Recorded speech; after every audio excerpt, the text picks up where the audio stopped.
নমস্কার। আজকে রাত্রে ঘুমোতে যাওয়ার আগে একটু সেলফ কেয়ার করলাম। আসলে প্রেগনেন্সির জন্য তেমন করিনি লাস্ট 2 মাস, আর তারপরে বেবি হয়ে যাওয়ার পর তো একদমই করা হয়নি।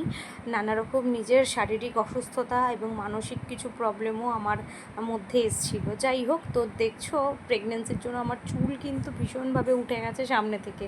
তাই আজকে আমি ইন্দুলেখা হেয়ার অয়েলটা টিভিতে প্রচুর অ্যাড দেখেছি, ইভেন অনেকের কাছে ভালো রিভিউও পেয়েছি, সেই জন্য আমি এটা কিনে এনেছিলাম।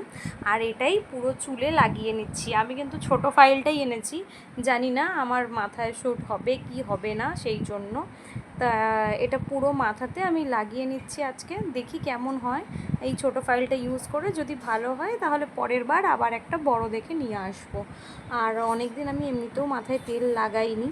যাই হোক, তারপরে মাথাটাকে ভালো করে আঁচড়ে নেব এবং আঁচড়ে নিয়ে মাকে বলবো যে আমাকে একটু মাথায় বিনুনি করে দাও, কারণ চুলগুলো কিন্তু ভীষণ পাতলা হয়ে গেছিলো। আর অনেকটা যেহেতু হেয়ার ফল হয়েছে, প্রায় এক বছর আমি কোনো হেয়ার কাটিংও করিনি, চুলের অবস্থা কিন্তু আমার খুবই খারাপ। আর স্কিনের জন্য কিন্তু আমার পিগমেন্টেশন, ডার্ক স্পট এগুলো কিন্তু অনেকটাই মুখের মধ্যে চলে এসছে প্রেগনেন্সির কারণে।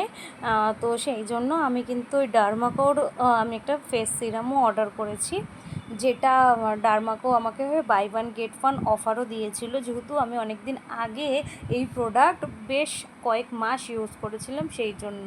তো যাই হোক, এটা ছিল কোজিক অ্যাসিড 2% একটা ব্রাইটনিং ফেস সিরাম। যাই হোক, তারপরে আমি একটু অ্যালোভেরা জেলও পুরো হাতে লাগিয়ে নিলাম, যেহেতু দিনের বেলা সেরকম সময় পাই না। আর এখন আমার বেবি ঘুমাচ্ছে, মা ওকে খাওয়ানোর জন্য প্রিপারেশন করছে।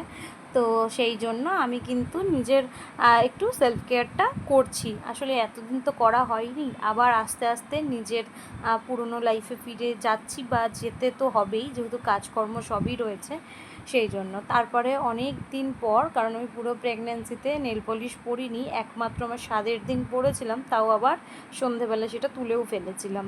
যাই হোক, তো আমি একটু নেল পলিশও পরে নিচ্ছি নিজের মন ভালো রাখার জন্য। যদিও কিন্তু হাতে আমার নখ নেই, একদমই নখ নেই, তো পরতে ভালো লাগছিল না, কিন্তু তাও ইচ্ছে হলো অনেক দিন পর।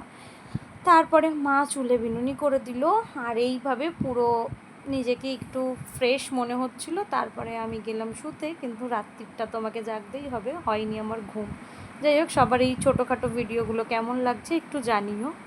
আর আশা করছি সবাই ভালো থাকবে, সুস্থ থাকবে, আর সবাইকে ভালো রাখবে।